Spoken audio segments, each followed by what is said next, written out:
22 जानेवारी रोजी अयोध्येत भव्य स्वरूपात होणाऱ्या प्राणप्रतिष्ठा सोहळ्यात अंबानगरीचे खास ओळख असलेले तब्बल 500 किलो कुंकू पाठवण्यात येणार आहे।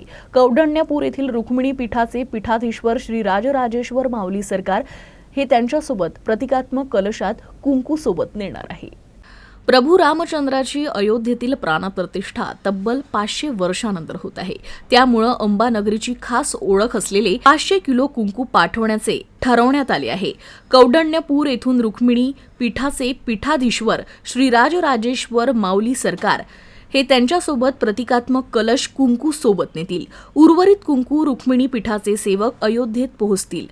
श्री राजराजेश्वर माऊली सरकार यांचा अभिवादन सोहळा आगामी 17 जानेवारीला सायंकाळी 5 वाजता राजकमल चौकात आयोजित करण्यात आला आहे। या सोहळ्याच्या एक दिवसाआधी कुंकू गोळा केले जाणार आहे। या कुंकुवातील कलशभर कुंकू माऊली सरकारच्या स्वाधीन केलं जाणार आहे।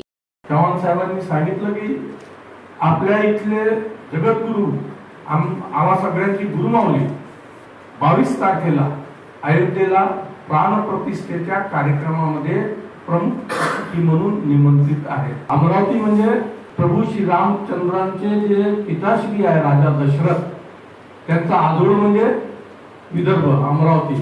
प्रभू रामचंद्रजी चे वडील दशरथचे पिताश्री अज आणि अजची जी पत्नी होती ती विदर्भ कन्या होती आणि म्हणून राजा दशरथचा हा आजोळ आहे। या आजोळमधनं नातवाचा गृहप्रवेश होत असल्यामुळे काही ना काही आपल्या अमरावतीतनं काही ना काही फुलाची पाकळी म्हणून आपण तिथे पाठवलं पाहिजे। म्हणून आपल्या विदर्भातलं कुंकू प्रसिद्ध आहे।